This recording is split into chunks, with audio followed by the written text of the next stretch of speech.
এই শুকনো পাতাটিকে দেখুন, নিষ্প্রাণ হয়ে পড়েছে। কোনো একটা সময় এই পাতাটি একটা গাছের ডালে ছিল। সেই গাছ ওর লালন পালন করত। যখন যখন বাতাস বইত, এই পাতায় কম্পন দেখা দিত, মনকে প্রফুল্ল করে তুলত। কোনো একদিন এই পাতা গাছের ডাল থেকে ঝরে পড়ে গেল। নিঃসন্দেহে ও নিজের স্বাধীনতা পেল, কিন্তু আস্তে আস্তে শুকিয়ে গেল, নিষ্প্রাণ হয়ে গেল। দেখুন, আমি এই কথা বলছি না যে স্বাধীনতা অনুচিত, কখনোই না। কিন্তু যে কোনো পরিস্থিতিতে স্বাধীন হতে চাওয়া এটা নিশ্চিতরূপে অনুচিত। আমরা যদি আমাদের জীবনে পরিবারের গুরুত্ব ভেবে দেখি, তাহলে এই পরিবারে যতই মতভেদ থাকুক না কেন, যতই মনোমালিন্য থাকুক না কেন, যতই বিবাদ থাকুক না কেন, এই সব মিটিয়ে নেওয়া অত্যন্ত প্রয়োজনীয়। সেই সবকিছু সমাপ্ত করা অত্যন্ত প্রয়োজনীয়। কখনো এই পরিবারকে ভাঙতে দেবেন না, কখনো এই পরিবার থেকে দূরে চলে যাবেন না। এই পরিবার হলো আমাদের জীবনের একটা অমূল্য সম্পদ, অমূল্য এক আশ্রয়, যা এই সংসারে হয়তো কোথাও আপনি পাবেন না। তাই একে আগলে রাখুন। ভেবে নিন আপনি পাতা আর আপনার পরিবার সেই গাছ। আসুন আমার সাথে ভালোবেসে বলুন, রাধা রাধা। অনেক সময় আমরা জীবনে অনেক মানুষকে এমন বলতে শুনে থাকি যে আমি অসফল হয়েছি কারণ আমার সময় ভালো যাচ্ছিল না। আমি এই জিনিসটা লাভ করতে চাইছিলাম কিন্তু করতে পারলাম না কারণ আমার সময়টা ভালো যাচ্ছিল না। আমি আমার জীবনে ওই মহান কাজটা করতে চাইছিলাম কিন্তু করতে পারলাম না। কেন? কারণ আমার সময়টা ভালো যাচ্ছিল না। কিন্তু যে মুহূর্তে ভালো সময় আমার জীবনে আসবে, আমি সব কিছু প্রাপ্ত করব। এমন প্রায় প্রত্যেকেই বলেন। আসুন একটা কথা বোঝা যাক। একজন মালিকে দেখুন, সে প্রত্যেক দিন গাছের সেবা করে, তাকে জল দেয়, তার যত্ন আত্তি করে। কেন? প্রত্যেক দিন সেই গাছ ফল দেয় না। সঠিক সময় এলে তবেই সেই গাছ ফল দেয়, কিন্তু প্রত্যেক দিন মালি তার সেবা করে, তাকে যত্ন করে। শুধুমাত্র তখন করে না যখন সেই গাছ ফল দিতে সক্ষম। আর যদি মালি গাছের যত্ন প্রতিদিন না করে, তাহলে হয়তো সেই গাছ ফল দিতেই পারবে না। এটাই হলো আমাদের জন্য একটা শিক্ষা। যখন সময় আমাদের জন্য অপেক্ষা করে না, তখন আপনি সময়ের জন্য কেন অপেক্ষা করছেন? ভালো সময়ের জন্য অপেক্ষা করবেন না। ভালো এবং শুভ কর্ম দ্বারা ভালো সময়কে নিজের কাছে টেনে আনুন। নিরন্তর কর্ম করুন, পরিশ্রম করতে থাকুন। শুভ সময় আপনা থেকেই আপনার কাছে আসবে। আসুন আমার সাথে ভালোবেসে বলুন, রাধা রাধা। একে বালি বলুন, মাটি বলুন বা ধুলো বলুন, এ দিয়ে কত কিছু করা সম্ভব। এ দিয়ে আপনি নিজের বাসস্থান নির্মাণ করতে পারেন, প্রাচীর গড়ে তুলতে পারেন, অট্টালিকা নির্মাণ করতে পারেন। কিন্তু যদি এই বালিকে আপনি মুষ্টিবদ্ধ করে রাখতে চান, তাহলে তা হাত থেকে ফসকে যাবে। আপনি কখনোই একে মুষ্টিবদ্ধ করতে পারবেন না। এরকমই হয় আমাদের জীবন, আর এরকমই হয় সময়। এই মুষ্টিবদ্ধ করা বালির মতো। সময়কে আমরা বাধা দিতে পারবো না, আটকেও রাখতে পারবো না। এ হলো প্রবাহমান। জন্ম থেকে মৃত্যু পর্যন্ত এই যে সময়, তা খুবই সীমিত। আর এই সময় আমরা যেটাই করি তার দ্বারাই আমাদের মূল্য নির্ধারিত হয়। আর এই সংসার থেকে চলে যাওয়ার পরেও এই সংসার এই সব কর্মের জন্যই আমাদের মনে রাখে। তাই যদি আপনি এটা ভাবেন যে আজ যে কর্ম করার ছিল আমি না হয় কাল করে নেব, কাল আমার লক্ষ্যে পৌঁছানোর কথা ছিল আমি পরশু পৌঁছব, না, এই সময় খুব মূল্যবান, একে নষ্ট করবেন না। এই সময়কে সদ্ব্যবহার করুন, মহান হবার পথে অগ্রসর হন। একে যদি মুষ্টিবদ্ধ করে রাখার চেষ্টা করেন, এই সময় থেমে থাকবে না। আসুন আমার সাথে ভালোবেসে বলুন, রাধা রাধা। আমাদের জীবনে অনেক ধরনের ব্যক্তি এসে থাকেন।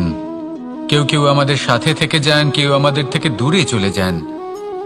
কেউ ভালো মানুষ হন, কেউ খারাপ মানুষ। কিন্তু আমরা সবসময় সেই সময়টাকে নিয়ে দুঃখ প্রকাশ করি যখন আমাদের জীবনে কোনো খারাপ ব্যক্তি প্রবেশ করেন। তারা আমাদের খারাপ অনুভূতি দেন, দুঃখ দেন, কষ্ট দেন। আমরা সবাই তাকে ভালো মন্দ কথা বলি। কিন্তু কেন? এমন বিভিন্ন ধরনের মানুষ, খারাপ মানুষ, ভালো মানুষ সবার জীবনেই আসেন এবং সকলকেই একটা অমূল্য শিক্ষা দান করে যান। এবার আপনি নিজেই ভেবে দেখুন, জীবনে যখন প্রথমবার আপনি আগুন স্পর্শ করেছিলেন তখন আপনি একটা শিক্ষা লাভ করেছিলেন যে আমাকে আগুনের থেকে একটু দূরে থাকতে হবে। তারপর আস্তে আস্তে আপনি শিখলেন যে কিভাবে এই আগুনকে নিয়ন্ত্রণে রাখতে হবে। তারপর আপনি শিখলেন যে কিভাবে নিজের জীবনে তাকে প্রয়োগ করতে হবে, তা সে অন্ধকারে প্রকাশ লাভ করার জন্য হোক বা খাবার বানানোর জন্য। সেইভাবেই কোনো খারাপ ব্যক্তি যখন আপনার জীবনে আসে কোনো শিক্ষা দিয়ে যান, তার প্রতি কৃতজ্ঞ থাকুন। তার বিষয় খারাপ ভাবার বা খারাপ অনুভূতি নিয়ে থাকার কোনো প্রয়োজন নেই। সেই শিক্ষা লাভ করুন, ইতিবাচক মনোভাব নিয়ে জীবনের সামনে এগোতে থাকুন। কেউ নেই যিনি আপনাকে বাধা দিতে পারেন। আসুন আমার সাথে ভালোবেসে বলুন, রাধা রাধা।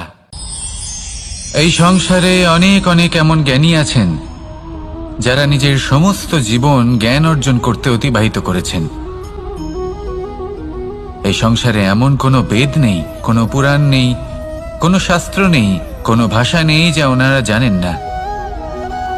এমন কোনো বিষয় নেই যা নিয়ে ওনারা কোনো বক্তব্য রাখতে পারবেন না। কিন্তু আমরা এই সকল জ্ঞানীকে কি ভালোবাসতে পারি? এনাদের সকলকে সম্মান করতে পারি না। কারণটা কি? দেখুন, বেদ পড়া একটি আলাদা বিষয়, বেদনা বুঝতে পারা অন্য ব্যাপার। এবং বেদনা বোঝার জন্য, সেই জ্ঞান লাভ করার জন্য আপনাকে মন থেকে করুণা এবং প্রেমের সঠিক অর্থ বুঝতে হবে। সামনের ব্যক্তির বেদনা বুঝতে হবে, তার যন্ত্রণাকে বুঝতে হবে। তারপর যে জ্ঞান আপনি অর্জন করেছেন বেদ থেকে, পুরাণ থেকে, শাস্ত্র থেকে, তা প্রয়োগ করে তার বেদনার নিবারণ করা, সেটা বেশি গুরুত্বপূর্ণ। সেই জন্য জীবনে শুধুমাত্র শাস্ত্র এবং বেদ পড়ে জ্ঞান অর্জন করতে সময় নষ্ট করবেন না। মন থেকে প্রেমের কি অর্থ সেই বিষয়ে জ্ঞান লাভ করার চেষ্টা করুন। করুণাও বুঝতে চেষ্টা করুন। একজন শ্রেষ্ঠ ব্যক্তি হয়ে উঠুন আর আমার সাথে ভালোবেসে বলুন, রাধা রাধা। একটি হাতির শরীরে কত বল থাকতে পারে সেটা আমরা সবাই জানি। একটা প্রহারেই বিশালাকার প্রাচীর ভেঙে পড়তে পারে। কিন্তু সেটা তখন হয় যখন সেই হাতির নিজের শক্তির বিষয়ে কোনো ধারণা থাকে। যদি সেই হাতিকেই বন্দি করে নেওয়া হয় তাহলে সেই হাতি তার পরাধীন থাকার অভ্যাস হয়ে যায়। এই পরনির্ভরশীলতা আমাদের শরীরকে নয়, আমাদের মনকে বন্দি করে ফেলে। আর তার পরিণাম হলো এটাই যে আমাদের নিজেদের ওপর নিয়ন্ত্রণ থাকেই না। যদি নিজের ওপর নিয়ন্ত্রণ না থাকে তাহলে নিজেদের প্রকৃত শক্তির সাথে আমরা কিভাবে পরিচিত হব? সেই জন্য এই সংসারের সবথেকে বড় আনন্দ হলো স্বাধীনতা। এই স্বতন্ত্রতাকে আনুন নিজের বিবেচনায়, নিজের চিন্তা ভাবনায়, নিজের জীবনে। কারোর কথায় প্রভাবিত হবেন না। নিজের বিবেকবোধ জাগ্রত করুন এবং এগোতে থাকুন। যখন এই বিবেচনা স্বতন্ত্র হবে তাহলে এই মন জীবন স্বতন্ত্র হয়ে উঠবে। আর তখনই নিজের আসল শক্তি আপনার সামনে আসবে। আপনার সাহস, আপনার প্রতিভা আপনি জানতে পারবেন। তখনই জীবনে এগোতে পারবেন। তাহলে আসুন আর আমার সাথে ভালোবেসে বলুন, রাধা রাধা। এই সংসারে যে ব্যক্তিই হোক না কেন, প্রত্যেক ব্যক্তির জীবনে সমস্যা অবশ্যই আসে। এমন কিছু মানুষ আছেন, যদি তাদেরকে জিজ্ঞেস করেন যে এমনটা ঠিক কেন হলো, তাহলে পুরো দোষটা তারা নিজেদের পরিস্থিতির ওপর ন্যস্ত করেন। যে আমি তো এমন একটা পরিস্থিতিতে ছিলাম, আমি কিভাবে কিছু করতাম, আমার কাছে আর কোনো বিকল্পই ছিল না। চলুন কথা বলা যাক মহাভারত নিয়ে। ভীষ্ম পিতামহ, ওনাকে জিজ্ঞেস করা হলো আপনি এরকম প্রতিজ্ঞা কেন করলেন? উনি বললেন যে আমি পরিস্থিতির অধীন হয়ে পড়েছিলাম, সেই জন্য। এই প্রশ্নটাই যখন অর্জুনকে করা হলো তখন অন্য একটি দিক প্রস্ফুটিত হলো। অর্জুন নিজের পরিস্থিতির কারণে জীবনে কখনোই বাধা পড়েননি। তিনি সিদ্ধান্ত নিয়েছিলেন সংঘর্ষ করার, সংসারের নিয়মের বিরুদ্ধাচারণ করার। এই সংসারে আপনি যা কিছুই হয়ে উঠতে পারেন তার সমগ্র শ্রেয় শুধুমাত্র আপনার পরিস্থিতির ওপর চাপিয়ে দেওয়া যায় না। সেটা নির্বাচনের উপর নির্ভরশীল যে সেই পরিস্থিতিতে আপনি কি নির্বাচন করেছেন। যদি সেই মুহূর্তে ভীষ্ম পিতামহ স্থিরতার সিদ্ধান্ত নিতেন, বিশ্লেষণ করার সিদ্ধান্ত নিতেন যে কি উচিত কি অনুচিত, কারা ধর্মের পক্ষে কারা ধর্মের বিপক্ষে, যদি শুধুমাত্র অস্ত্র হাতে ধৃতরাষ্ট্র এবং দুর্যোধনের বিরোধিতা করতেন, যদি শুধু এটুকু করতেন, তাহলে মহাভারতের মতো মহাযুদ্ধ কখনোই হতো না। সমস্যা সবার জীবনেই আসে, কঠিন পরিস্থিতিও সকলের জীবনে আসে। সেই ব্যক্তি এগিয়ে যেতে পারেন যিনি শ্রেষ্ঠ নির্বাচন করার ক্ষমতা রাখেন। তাহলে সেটাই করুন আর আমার সাথে ভালোবেসে বলুন, রাধা রাধা। রাধা কখনো কখনো আমার জন্য বড়ই সুগন্ধি আতর নিয়ে আসে, পারিজাত ফুলের মালা নিয়ে আসে আমার প্রসাধন করবে বলে, এবং আমার সব থেকে বেশি প্রিয় মাখন নিজে হাতে বানিয়ে আনে আমাকে নিজে হাতে খাইয়ে দেবে বলে, সবকিছু আমাকে প্রসন্ন করবে বলে। কিন্তু আপনি কখনো ভেবেছেন যে এই আতর কিভাবে বানানো হয়? সহস্র ফুলের পাপড়ি একসাথে পিষে নিতে হয়, তারপরে তার থেকে যে রস নিঃসৃত হয় সেই রস দ্বারাই আতর তৈরি হয়। অনেক সংখ্যক ফুলকে অসীম যন্ত্রণা ভোগ করতে হয়, তবে তারা আমার প্রসাধন সামগ্রী হয়ে উঠতে পারে। দুধ থেকে মাখন তৈরি করার জন্য কতটা পরিমাণ মন্থন সহ্য করতে হয় সেটা আপনি জানেন। ঠিক সেই রকমই হলো আমাদের জীবনও। বিপদও আসে, কঠিন পরিস্থিতিও আসে, এর সম্মুখীন হতে শিখুন। মনে রাখবেন আপনি হলেন সেই দুধ যাকে মন্থন সহ্য করতে হবে মাখন হয়ে ওঠার জন্য। মনে রাখবেন আপনি হলেন সেই ফুলের মতন যাদের পিষ্ট হতে হবে সুগন্ধি আতর হয়ে ওঠার জন্য, যাকে এই সংসার পছন্দ করে। কখনো কখনো জীবনে আপনার সাথে খারাপ শুধুমাত্র এই কারণে ঘটে যাতে আপনার শ্রেষ্ঠ রূপ এই সংসারের সামনে আসতে পারে। শুধুমাত্র কঠিন পরিস্থিতি এবং বিপদকে একটা সুযোগ হিসেবে দেখার চেষ্টা করুন। আপনার জন্য এই সংসার বদলে যাবে, সংসারকে দেখার দৃষ্টিভঙ্গি পাল্টে যাবে, আপনার ভাগ্য পাল্টে যাবে, আর এই মন প্রসন্ন হয়ে বলবে, রাধা রাধা। জীবনে অনেক সময় আমরা এটা দেখে থাকি যে আগামী প্রজন্ম সেই কাজটি করে যেটা তার পূর্ববর্তী প্রজন্ম করে গেছেন। একটা উদাহরণ দিই, তাহলে দেখুন, একদিকে আছে মাতা পিতা যারা আজীবন সংঘর্ষ করেছেন ধন অর্জন করার জন্য, তারপর তারই সন্তান তার সাথেই লড়াই করে তার থেকে সমস্ত সম্পত্তি ছিনিয়ে নিল। তারপরে যত সময় অতিবাহিত হয় সেই সন্তানের সাথেও সেই একই ক্রিয়া ঘটতে থাকে, তার সন্তান তার সমস্ত সম্পত্তি ছিনিয়ে নেয়। তাহলে এমন কি সঞ্চয় করবেন যা পরবর্তী প্রজন্মকে দিয়ে যেতে পারেন সেই বিষয়ে ভাবুন। ভেবে দেখুন, এই যে ধন সঞ্চয় আপনি করছেন এর আসলে লাভ কি? অবশ্যই আবশ্যক, কিন্তু এটাই কি শুধু সবথেকে গুরুত্বপূর্ণ বিষয় যেখানে আপনি জানেন যে আপনি এই সম্পত্তি ভোগ করতে পারবেন না, কারণ এই সমস্ত সম্পত্তি আপনাকে পরবর্তী প্রজন্মের হাতে সঁপে দিতে হবে। তাহলে ধন সঞ্চয় করুন, কিন্তু এমন একটা সম্পত্তি কেন সঞ্চয় করা উচিত নয় যার উপভোগও আপনি করতে পারবেন, পরবর্তী প্রজন্মকেও দিয়ে যেতে পারবেন, আর মতভেদও হবে না। এমন সম্পত্তি আছে, আর এই সম্পত্তি হলো প্রেম। যদি আপনার মনে কোনো কিছু সঞ্চয় করার বাসনা জেগে ওঠে, তাহলে প্রেম সঞ্চয় করুন। সেটা পরবর্তী প্রজন্মও পাবে এবং সেই প্রজন্ম ভবিষ্যতে ভালোবাসা ছড়াতে থাকবে, আর তখন এই মন সুপ্রসন্ন হয়ে বলবে, রাধা রাধা। অনেক সময় মানুষ অতীতকে দেখেন আর তখন অহংবোধে পরিপূর্ণ হয়ে ওঠেন। কখনো বর্তমানের দিকে তাকান, ভবিষ্যতের দিকে তাকান আর পরিতৃপ্তিতে ভরে ওঠেন। কেন বুঝতে পারেন না একটা সহজ কথা? এই যে সৃষ্টি, এই সৃষ্টি হলো একটা বড় চক্র, যা বারংবার আপনার কাছে ফিরে আসবেই। কঠিন থেকে কঠিনতর পরীক্ষায় আপনাকে নিযুক্ত করবে, যাতে আপনাকে উত্তীর্ণ হতেই হবে। যা কাল ছিল তা আজ নেই, এটা সবাই জানেন। যা আজ আছে তা হয়তো কাল থাকবে না, এটাও আপনাকে মেনে নিতে হবে, তাও আবার হাসি মুখে। শান্ত থাকতে শিখুন আর কখনোই মনের মধ্যে অহংকার উৎপন্ন হতে দেবেন না। হতে শিখুন সেই হিমবাহের মতো। হয়তো এই জন্যই এত শীতল থাকে, কারণ ও জানে গতকালও জল রূপে ছিল, আজ বরফ রূপে হয়তো আছে, কিন্তু কাল পুনরায় সে জলেই পরিণত হবে। নিজেকে শান্ত রাখুন। হয়তো আজ আপনি সাফল্যের শিখরে আছেন, হয়তো বা নেই। আপনাকে প্রত্যেক দিন অবশ্যই দেখতে হবে।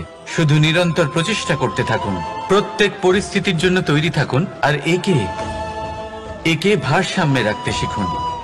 আপনার কাল হোক, আজ হোক বা আগামীকাল, আপনার ভালো দিন হোক বা খারাপ দিন, সব পবিত্র হয়ে যাবে। তাহলে আসুন আর আমার সাথে ভালোবেসে বলুন, রাধা রাধা। এই সংসারে এমন কোনো পর্বত নেই যা এতটাই উঁচু যে মানুষ তার শিখরে পৌঁছতে পারবে না, তাকে অতিক্রম করতে পারবে না। এই সংসারে এমন কোনো সাগর নেই যা কিনা এতটাই গভীর যেখানে মানুষ তার তলদেশে পৌঁছে ফিরে আসতে পারবে না। একটা ছোট্ট বরফের টুকরো পর্বতের শিখরে গলে গিয়ে বইতে থাকে, আর দেখতে দেখতেই তা মহানদী গঙ্গায় পরিবর্তিত হয়। এর কারণ কি? এর কারণ হলো প্রচেষ্টা, প্রারব্ধ নয়। এই প্রচেষ্টাই সুনিশ্চিত করে যে আপনার প্রারব্ধ কি হবে। এই সমস্ত কিছু হলো প্রচেষ্টা আর প্রারব্ধের খেলা। আপনার প্রচেষ্টা যেরকম হবে, আপনার প্রারব্ধ সেরকমই হবে। আর আপনার প্রচেষ্টা যদি উচ্চ মানের হয়, তাহলে প্রারব্ধকে আপনার সামনে নত হতেই হবে। কি বলেন? তাহলে আসুন আমার সাথে ভালোবেসে বলুন, রাধা রাধা। অনেক সময় যখন আমরা কর্ম করি, সাফল্য লাভ করি, কঠিন পরীক্ষায় উত্তীর্ণ হই, বড় কাজ করি, আমাদের মনে হয় এই সংসার আমাদের একটু প্রশংসা করুক, ভালো লাগে। অনেকবার মনে হয় এটা হলো আমাদের কর্মের ফলই বটে, আমরা আনন্দ পাই। কিন্তু যখন আমরা এই প্রশংসা পাই না, তখন কি হয়? আমরা দুঃখী হয়ে যাই, ভেঙে পড়ি। মনে হয় যেন আমার জন্য কেউ চিন্তাই করে না। এমন মনে হয় যেন আমাদের আনন্দে অন্য কেউ আনন্দই পায় না। অনেক রকম ভাবনা আসে। কিন্তু আমি আপনাকে একটা প্রশ্ন করতে চাই, আপনি যে কাজই করেন না কেন, যে কর্মই করেন না কেন, তা কি শুধুমাত্র প্রশংসার জন্য করেন? যদি এরকম হয়ে থাকে, তাহলে সেই ভাবনা এক্ষুনি ত্যাগ করুন। কারণ এই প্রকৃতি আমাদের অন্য শিক্ষা দেয়।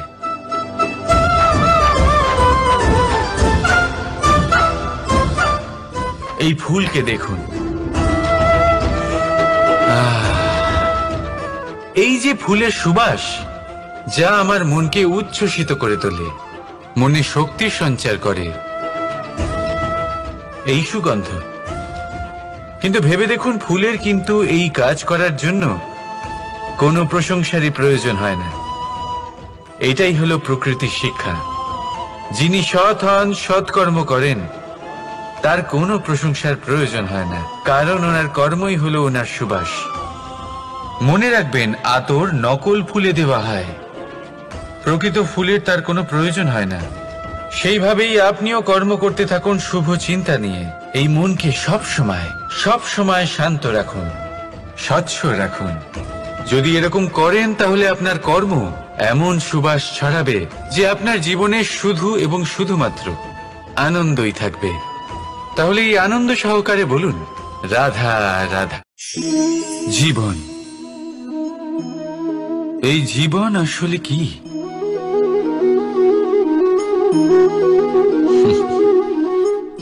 এই প্রশ্ন সবার মনেই এসে থাকে। সবার মন এই প্রশ্নের জন্যই চিন্তিত থাকে। এই জীবন আসলে কি? এর উদ্দেশ্য আসলে কি? কি করা যেতে পারে এই জীবনে? এই জীবন কি কিছু পাওয়ার, নাকি এই জীবন কিছু হারাবার? এই জীবন কি আসলে সেটাই যেখানে আমাদের পরমাত্মার খোঁজ করা উচিত, নাকি আমাদের ধাবিত করা উচিত নিজেদের স্বপ্নের লক্ষ্যে? এই জীবন আসলে কি? এই জীবন আসলে অত্যন্ত সরল। এ হলো শান্ত জলের মতো, একটা আয়নার মতো এই জীবন। এই জীবন আসলে ঠিক যেন এক আয়নার মতো। আয়না কি করে? আপনাকে সেটাই দেখায় যা আপনি করে থাকেন। আপনি হাসি মুখে আয়নার দিকে তাকান, আয়না আপনাকে আপনারই মুখ দেখাবে সেই হাসি সমেত। আপনি রেগে গিয়ে আয়নার দিকে তাকান, আয়না আপনাকে সেটাই দেখাবে। আপনি প্রসন্নভাবে হেসে আয়নার দিকে তাকালে আয়না আপনাকে সেটাই দেখাবে। এটাই হলো জীবন, একটা আয়নার মতো। আপনি এটা ভাববেন না যে এই জীবন আপনাকে কি দিয়েছে, বরং এটা ভেবে দেখুন যে আপনি এই জীবনকে কি প্রদান করেছেন। যদি আপনি এই জীবনকে সুখ প্রদান করেন, আনন্দ দিতে পারেন, ভালোবাসা দিতে পারেন, তাহলে এই জীবনও আপনাকে সুখ, আনন্দ আর ভালোবাসাই দেবে। তাহলে আসুন এই সুখ, আনন্দ আর ভালোবাসা দিয়ে বলুন, রাধা রাধা।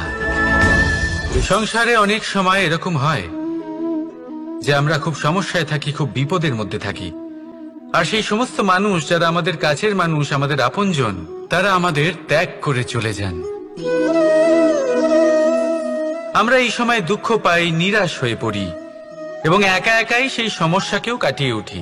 এবার পরিস্থিতি যেমন খুশি হোক না কেন, সেই সব মানুষ যারা এমন সময় আপনাকে ত্যাগ করেছেন, তাদের প্রতি ক্রুদ্ধ হওয়া, অভিমান করা, এটা অনুচিত। আমি বলবো তাদের প্রতি কৃতজ্ঞ থাকুন। আমি বলবো তাদের ধন্যবাদ জানান যে তারা এমন সময় আপনার সঙ্গ ত্যাগ করেছেন যখন আপনার তাদের সব থেকে বেশি প্রয়োজন ছিল। কারণ দেখুন, হয় তাদের বিশ্বাস ছিল যে আপনি নিজেই এই বিপদ থেকে বেরিয়ে আসতে পারবেন, বা তাদের ত্যাগ করার জন্য আপনি নিজের উৎসাহ বাড়িয়ে তুললেন, আপনি নিজের শক্তি বাড়ালেন এবং নিজে সেই সমস্যা থেকে বেরিয়ে আসলেন। নিজের খারাপ সময়কে আপনি নিজেই ভালো সময় করে তুললেন। শেষ পর্যন্ত আপনি আরো শক্তিশালী হয়ে উঠলেন, আরো শ্রেষ্ঠ হয়ে উঠলেন। আর এটাই তো আপনার বিজয়, যার কারণ হলো তাদের আপনাকে ত্যাগ করা। তাহলে তাদের ধন্যবাদ জানান আর আমার সাথে ভালোবেসে বলুন, রাধা রাধা। দোল উৎসবে এই সমগ্র সংসার রং নিয়ে খেলা করে, কিন্তু এই রঙের সারমর্ম এই সংসার কি জানে? কখনো দেখেছেন একটা চিন্তিত মুখ শুধুমাত্র রঙের স্পর্শ পেয়ে আনন্দিত হয়ে ওঠে? দোলে আমরা কি করি? পুরাতনকে ত্যাগ করি আর নতুনকে স্বাগত জানাই। শিশিরকে বিদায় জানিয়ে এক সুন্দর, এক নতুন ঋতুকে আগমন জানাই। দুশ্চিন্তা দূর করে আসার নতুন রঙে রঙিন হয়ে ওঠা, নিজেকে আনন্দিত করা, এটাই তো হলো দোল। এবার দোলের একটা ব্যাপার আছে, দুটো রঙে একসাথে রঙিন হওয়া যায় না। একটা রং উঠলে তবেই আরেকটা রং লাগা সম্ভব। আরো একটা প্রশ্নও রয়েছে, কোন রংকে তুলে দিয়ে কোন রং মাখানো যেতে পারে? যদি আপনাকে উদাহরণ দিই, লোভের এই রং, তা যতক্ষণ লেগে থাকবে আনন্দের রং লাগতে পারবে না। যা হয়েছিল দ্বারকাবাসী এবং সামন্তক মণির মধ্যে। ভ্রান্তির রং যতক্ষণ লেগে থাকবে সত্যের রং লাগতে পারবে না, যা হয়েছে রুক্মিণীর সাথে। আর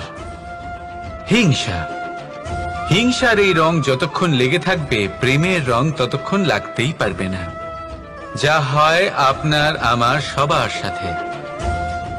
তাহলে আসুন একসাথে মিলে দোল পালন করি এবং সবকিছুর উপরে বিজয় লাভ করি। অন্ধকারের স্থানে আলোর, ভ্রান্তির স্থানে সত্যের, হিংসার স্থানে প্রেমের, আর লোভের স্থানে আনন্দের এই সুন্দর রং মাখাই। শত্রুতা, ঘৃণা, হিংসা এই সব কিছু ত্যাগ করি আর সকলের সখা হয়ে উঠি আর ভালোবেসে বলি শুভ দোল। হ্যাঁ, ওটা তো আমরা অবশ্যই বলবো, রাধা রাধা। আমাদের মনে সবসময় একটা প্রশ্ন এসেই থাকে, এই জীবন যা কিনা ঈশ্বর আমাদের দিয়েছেন, একটা জীবন, ঈশ্বর এক আত্মা দিয়েছেন পৃথিবীতে বাঁচার জন্য। যতদূর আমরা জানি আমাদের কাছে একটাই জীবন রয়েছে। আমরা ভাবি এই জীবন গুছিয়ে কিভাবে রাখা যায়।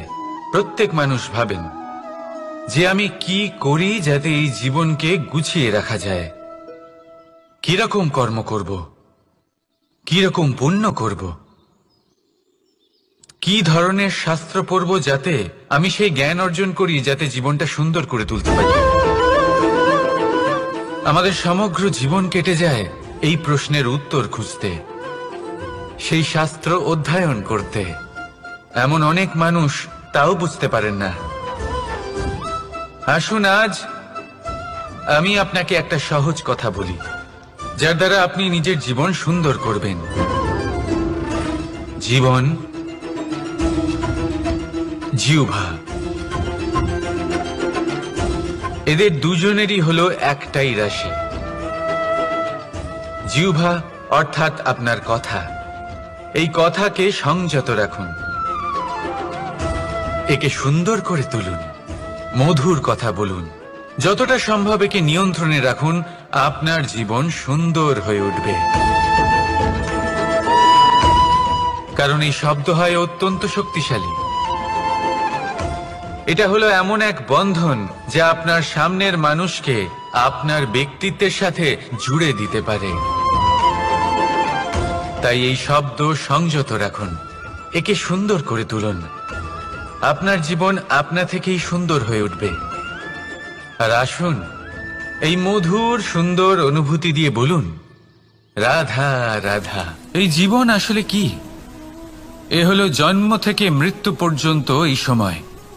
কিছু মানুষ এটা বলে থাকেন যে এই যে নিঃশ্বাস নিচ্ছি, এই হলো জীবন। আর প্রত্যেক ব্যক্তি, প্রত্যেক প্রাণী, তাদের নিঃশ্বাস নির্ধারিত থাকে, নির্দিষ্ট হয়ে থাকে। তাকে সেই নির্ধারিত নিঃশ্বাস নিতেই হয়, তারপর তিনি মৃত্যু লাভ করেন। কিন্তু এটা কি সত্যি? সত্যি কি মনুষ্য জীবন এই নিঃশ্বাসের উপর নির্ধারিত থাকে? এই নিঃশ্বাসের গণনাই কি মনুষ্য জীবনের অস্তিত্ব? কখনোই নয়। মনুষ্য জীবন শুধু কিছু নিঃশ্বাস নয় যা একদিন থেমে যাবে। মনুষ্য জীবন হলো সেই নিঃশ্বাসের মধ্যেকার সেই সময় যা দেখে অন্য কারোর নিঃশ্বাস স্তব্ধ হয়ে যেতে পারে। সেই মুহূর্ত যেখানে মানুষ আপনার মধ্যে সেই প্রেম দেখতে পারে, আপনার সাহস দেখতে পারে, আপনার শক্তি দেখতে পারে, আপনার চেষ্টা দেখতে পারে, আপনার পরিশ্রম দেখতে পারে, অন্যায় আর দুর্নীতির বিরুদ্ধে আপনার যুদ্ধ দেখতে পারে। জীবনে গুরুত্বপূর্ণ সেই মুহূর্ত, সেই সময় যেটা আপনি বেঁচে আছেন। সেই সময়ে আপনি এই সংসারের অন্য ব্যক্তিদের জীবন বাঁচার একটা দিশা দেখাতে পারেন, একটা প্রেরণা যোগাতে পারেন, শক্তি দিতে পারেন, আশা দিতে পারেন। তাই জীবনে এটাই করুন, এমন একটা জীবন যাপন করুন যা অন্যের জন্য আদর্শ হয়ে থাকে। এটাই করুন আর আমার সাথে ভালোবেসে বলুন, রাধা রাধা। আমরা সবাই নিজেকে স্বচ্ছ রাখতে চাই, শুদ্ধ রাখতে চাই, পবিত্র রাখতে চাই। আর দেখতে গেলে এটা হলো আমাদের কর্তব্যও বটে। এবার এটার জন্য আমরা কি না করি। যখনই আমরা সকালে উঠি তখন উঠেই আমরা দাঁত মাজি। দিনে যখনই আমরা সময় পাই কিছু সুগন্ধি খাদ্য খাবার চেষ্টা করি যাতে আমাদের মুখ থেকে দুর্গন্ধ না আসে, বরং সুগন্ধ আসে। এই পা দুটো আমরা শুদ্ধ রাখার জন্য, পবিত্র রাখার জন্য যখনই আমরা বাড়ির বাইরে যাই পাদুকা পায়ে দিয়ে যাই, আর যখন ফিরে আসি আমরা জল দিয়ে পা ধুয়ে নিই। মনে রাখবেন, সেই ব্যক্তির মুখ হলো সব থেকে বেশি পবিত্র যে মুখ দিয়ে ঈশ্বরের নাম নেওয়া হয়, যার বাণী হলো অত্যন্ত শুভ, যা মানুষের পথ প্রদর্শন করে, যা মানুষকে শান্তি দেয়। যদি এই হৃদয়কে আপনি পবিত্র করতে চান, তাহলে মানবতাকে বুঝতে হবে, মানুষের দুঃখগুলিকে বুঝতে হবে, তবেই এই হৃদয় পবিত্র হবে। এই পা দুটো যদি আপনি পবিত্র করতে চান, তাহলে কোনো তীর্থস্থানে যান। ওখানে হয়তো আপনি জানেনও না যে কতজন সৎপুরুষ, কতজন মহাপুরুষ এসেছেন।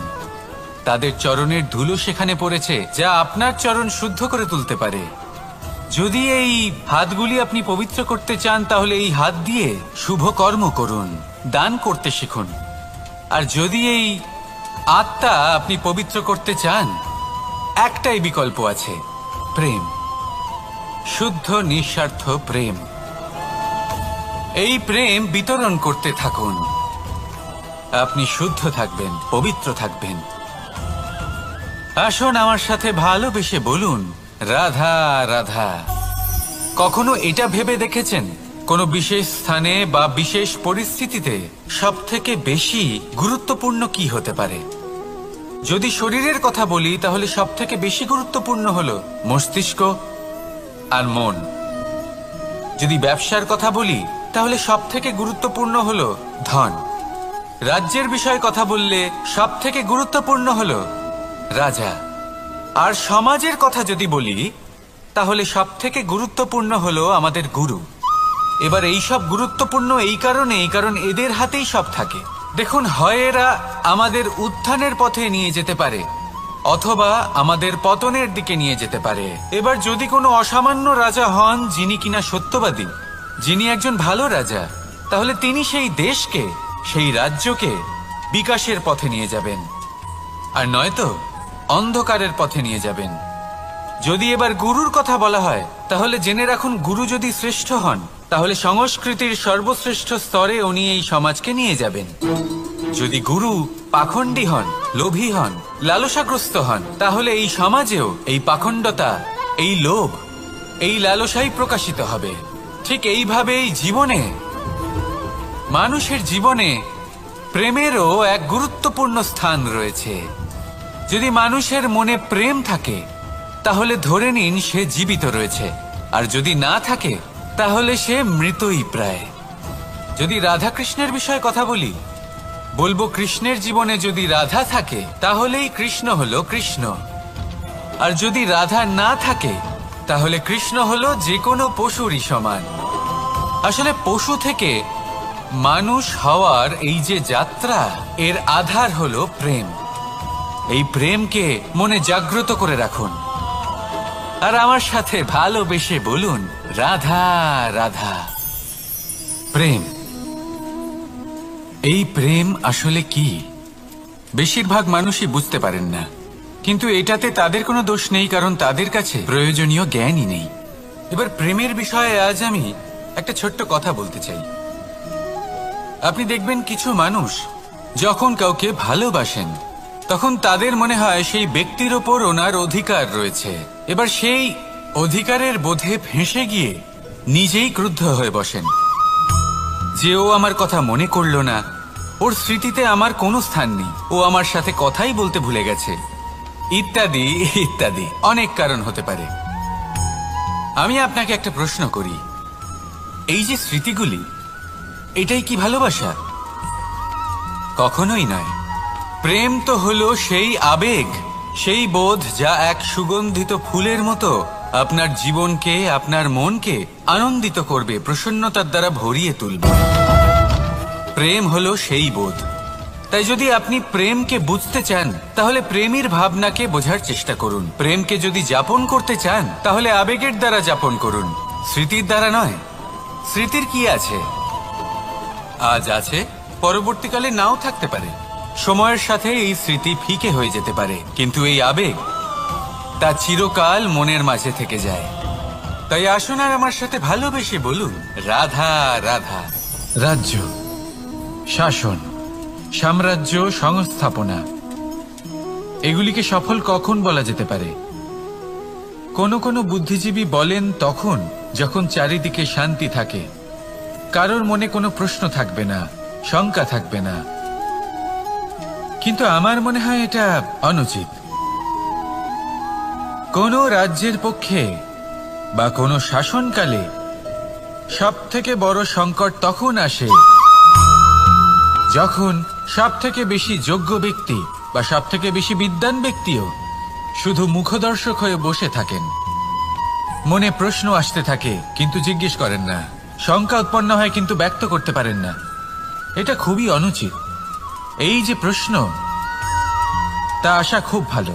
এই প্রশ্ন অকারণে আসে না, কোনো সমস্যার কারণেই আসে। এই প্রশ্নের দ্বারা আপনি সেই সমস্যাগুলি দেখতে পাবেন যাতে আপনি এতদিন অনভিজ্ঞ ছিলেন।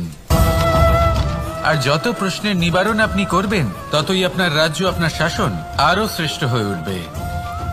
এই প্রশ্ন, এই শঙ্কা, এগুলো আপনাকে সমাধানের চূড়াতে অবশ্যই নিয়ে যাবে।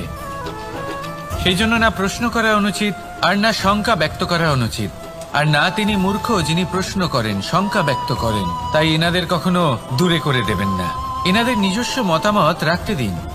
যখন সবাই মিলে একমত হবেন তখন নিশ্চিত রূপে বলা যায় যে এই রাজ্য, এই শাসন, এই সংস্থাপনা সাফল্যের শিখরে রয়েছে। তাহলে আসুন আর আমার সাথে ভালোবেসে বলুন, রাধা রাধা। প্রকৃতি, নিয়তি কখনোই কারোর সাথে পক্ষপাত করে না, প্রত্যেককে জীবনদান দেয়, সমান সুযোগ প্রদান করে। এটা সেই ব্যক্তির উপরে নির্ভর করে যে সে কিভাবে তার থেকে লাভবান হয়ে উঠবে। তার নির্বাচনের উপর নির্ভর করে, তার দৃষ্টিভঙ্গির উপর নির্ভর করে যে সে কতটা ধনাত্মক বা কতটা নেতিবাচক। দুই ধরনের মানুষ হন। এমন কিছু মানুষ হন যারা প্রত্যেক পরিস্থিতি, প্রত্যেক সমস্যা এবং বিপদে সুযোগ খুঁজে বের করেন। আর কিছু এমন মানুষ রয়েছেন যারা যে কোনো সুযোগে কোথাও না কোথাও থেকে একটা সমস্যা খুঁজে বের করেন। এবার আপনি কি চান? আপনি সুযোগ চান, তাহলে সুযোগ পাবেন। আপনি সমস্যা পেতে চান, সমস্যা তো আপনি চাইলেই খুঁজে পাবেন। চয়ন আপনারই যে আপনি কতটা ধনাত্মক থাকতে চান, কতটা নেতিবাচক থাকতে চান। ধনাত্মক থাকুন, জীবনে সব কিছু সম্ভব হবে। আসুন আর আমার সাথে ভালোবেসে বলুন, রাধা রাধা। যখনই আমরা কথা বলি জলরাশির বিষয়ে, যখন আমরা তুলনা করি, তখন আমাদের খুব ভালো লাগে মিষ্টি সরোবর, পুকুর, নদী। আর আমরা অপেক্ষা করে থাকি সাগরের জন্য, সমুদ্রের জন্য। কেন করি? কারণ এই সাগর, এই সমুদ্র, এ হলো অত্যন্ত বিশাল আর ভয়ানক। এর জলও কিন্তু নোনতা, যা আমরা পান করতে পারি না। কখনো ভেবে দেখেছেন এই সমুদ্রের অন্তরে এই নোনতা জল, এই নোনতা ভাব, এটা আসে কোত্থেকে? এই যে সমুদ্র, যে প্রবাহমান নদীর থেকে যে খনিজ নির্গত হয়, তার ভান্ডার হলো এটা। সেই খনিজকে নিজের অন্তরে গ্রহণ করে, সেই নোনতা ভাব নিজের মধ্যে সমাহিত করে, আর তারপর সেই নোনতা জল বাষ্পে পরিণত হয়ে ওপরে উঠে যায়, যা মেঘ হয়ে আপনার ওপর মিষ্টি বৃষ্টি হয়ে ঝরে পড়ে। এ হলো সমুদ্রের ত্যাগ, যার জন্য আপনি মিষ্টি জল পান করতে পারছেন, সে নদী থেকেই হোক বা সরোবর থেকে। সেই জন্যই হয়তো সাগর হলো এত মহান, হয়তো সেই জন্যই রত্ন সাগরে পাওয়া যায়। তাই মনে রাখবেন, ক্ষমতা তারই হয় যে ত্যাগ করতে জানে, কোনো বিষকে নিজের মধ্যে ধারণ করে নিতে জানে। তাহলে আপনিও এটাই করুন, এতটাই শক্তিশালী হয়ে উঠুন আর আমার সাথে ভালোবেসে বলুন, রাধা রাধা। বৃষ্টির ফোঁটা কত ছোট, কিন্তু সাগর কত বড়, হিমখণ্ড কত ছোট, হিমালয় কত বড়। কত পার্থক্য আছে দেখুন। দশরথ পুত্র রাম আর শ্রীরাম, দেখুন একটা ফোঁটা একসাথে মিলিত হয়ে তখন এই বিশাল সাগর তৈরি হয়। সকল হিমখণ্ড যখন একসাথে মিলিত হয় তখন এই বিশাল মহান হিমালয় গঠিত হয়।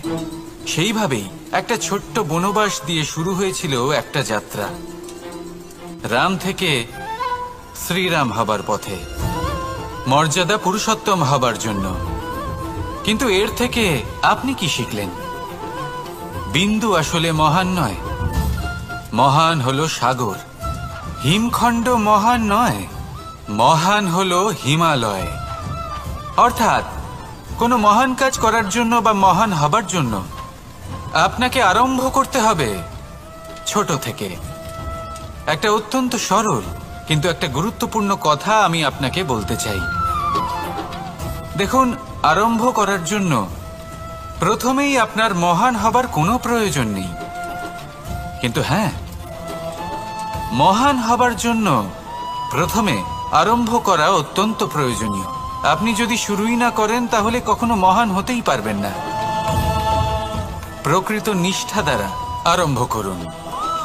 আপনার পদক্ষেপ, আপনার কর্ম যতই ক্ষুদ্র হোক না কেন, তা করতে থাকুন, নিরন্তর চেষ্টা করতে থাকুন। তারপর দেখবেন এই যে মহানুভবতা নিজে পথ চলে আপনার কাছে আসবে। তাই আপনি এটাই করুন আর আমার সাথে ভালোবেসে বলুন, রাধা রাধা।